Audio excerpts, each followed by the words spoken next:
Mga kaibigan, mga planters, mga small planters na katulad ko dito sa Negros. Napakasakit po isipin. Kahit anong gawin po natin, wala tayong laban sa kasalukuyang gobyerno. Dahil mismo sila ang nagmamanipula ng mga produkto nating asukal na 90% na pinagkakikitaan ng mga small planters dito sa Negros. Dahil mas marami ang small planters kaysa sa mga hasindero.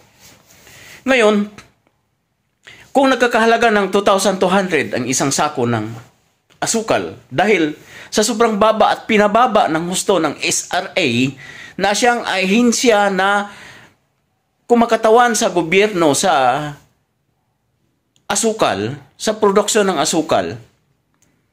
Biro mo mga kaibigan, ang SRA ngayon ay pinahintulutan na mag-import ng 424,000 metric tons para hindi na masira raw di umano ang buffer stock ng asukal.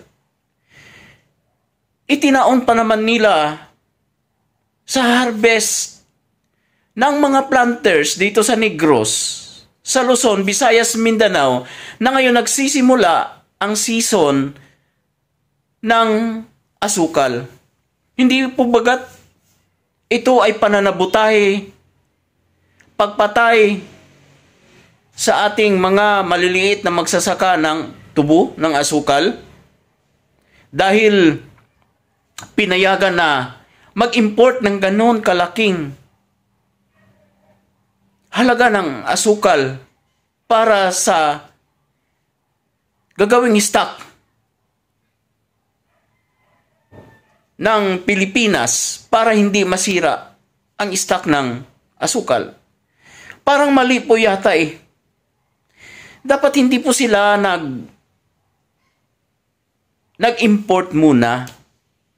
Pinatapos po muna ang milling season ng asukal kung mayroong kakulangan. Kasi kagaya nito mga kaibigan, sabay-sabay na nagbukas po yung mga asukarera o mga sugarcane milling company sa buwan ng October.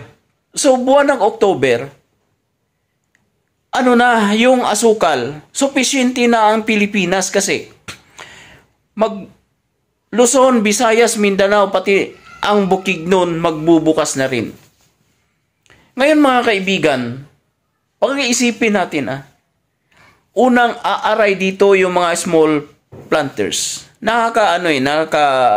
Nakakagulat eh. At saka talagang nakakapanibugho eh. Kasi ikaw, ang laki-laki ng gastos mo sa iyong plantasyon. Pagkatapos ay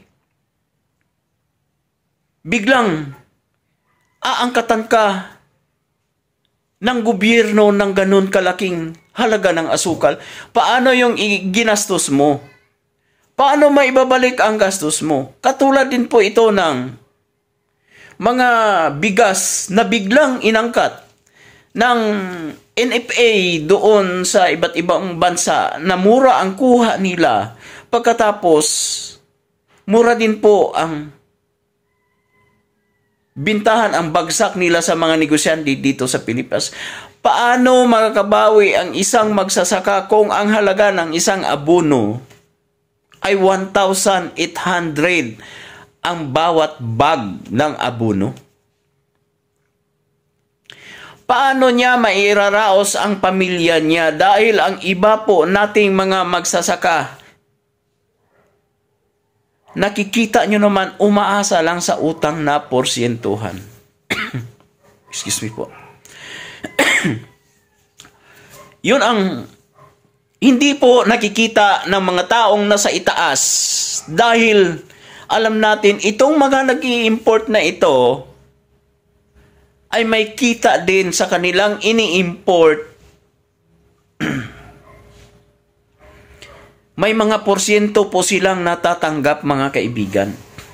Kaya ang kalaban po ng mga magsasaka kalaban ng mga maliliit ay ayun na sa taas ng gobyerno. Kaya hindi po natin masisisi ang magsasaka kung mag-rally, kung magsasalita ng kung ano-ano sa inyo, sapagkat kayo din mismo ang sumisira sa buhay ng inyong mga kapwa Pilipino, yung maliliit na andon sa laylayan, nagsusumikap at lumalaban ng patas upang punan ang pangangailangan ng kanilang pamilya, nagtitiis sa tirik ng araw, nagtitiis sa lamig, sa madaling araw na lumulukso na papunta sa kanya-kanyang mga gawain. Pero kayo, nakaupo lang kayo dyan sa opisina, kayo pa mismo ang unang nagnunod-nod sa amin upang kami ay pabagsakin. Ngayon mga kaibigan, patay na ang Pilipino. Wala na nga kayong naitulong, wala na nga kayong ibinibigay ng mga subsidy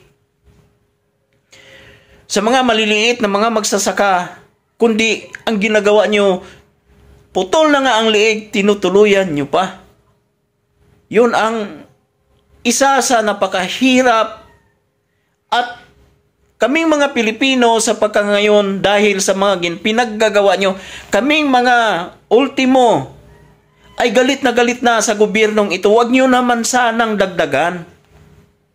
Dahil wala na nga kaming tiwala sa gobyerno dahil sa matinding korupsyon na nangyayari dito sa amin. Pagkatapos kami pang mga magsasaka ay ibabagsak ninyong lalo.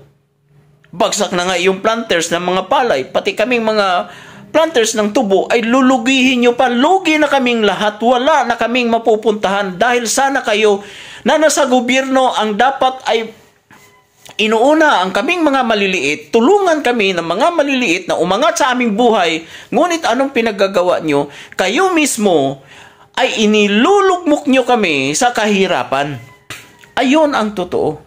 Masakit eh. Magkano ang arawan? Sa pagtatanim ng palay, sa pagtatanim ng tubo. Sa pag-aabono, pagpatatabas, maraming proseso, kagaya din ng palay. Mabuti ang palay. Pag-harvest mo, patriser mo, pwede mong pasanin sa gilingan. Yung tubo,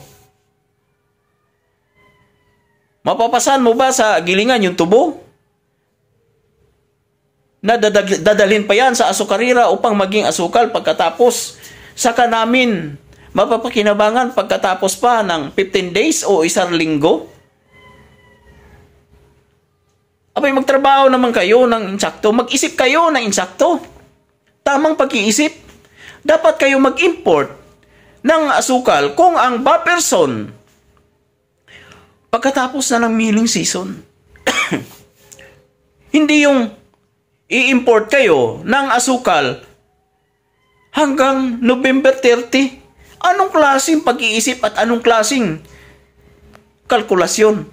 Ipaliwanag nyo sa taong bayan, mga kaibigan, mga mahal naming mga lideres, mahal naming mga pinagpipitiganan at kagalang-galang na mga namumuno dyan sa inyong opisina. Ipaliwanag nyo sa aming mga farmers. Dahil hirap na po ang bayan. Hirap na nga ang bayan, tinutuluyan nyo pa. Ang sarap ng buhay nyo, naka-aircon. Kayo ang nagririnda at kayo ang dumidireksyon sa produkto naming mga magsasaka. Ang sarap ng buhay nyo. Kumikita kayo sa importasyon. Kumikita kayo kung ilang porsyento ang pumapasok sa inyo. Samantalang kami na lumalaban ng patas, nagbibilad sa ilalim ng init ng araw, nauulanan at naaarawan kami para sa pamilya namin. Pagkatapos, bigla nyo kaming gaganunin. Ay yung inaasahan namin na tutubo kami, pero kami pala ay ibinabagsak nyo ng palihim.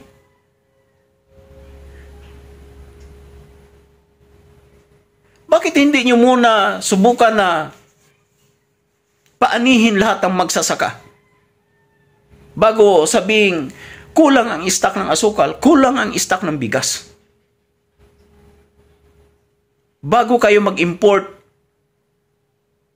Halimbawa, tapos na ang gilingan sa Mayo. Kung ano ang kulang hanggang sa Oktubre, dahil Oktubre nagsisimula ang tanggapan ng tubo sa mga asukarira. Doon nyo pag-aralan yung gitna na yon, yung nagsisimula namang magpatrabaho ang mga farmers. Huwag yung nag-harvest na ang mga farmers pagkatapos nabubulaga ang mga farmers, lalo-lalo na yung mga small planters, dahil bigla na namang bumaba ang presyo ng asukal. SRA, ano ba? Sagutin niyo po. Magpaliwanag po kayo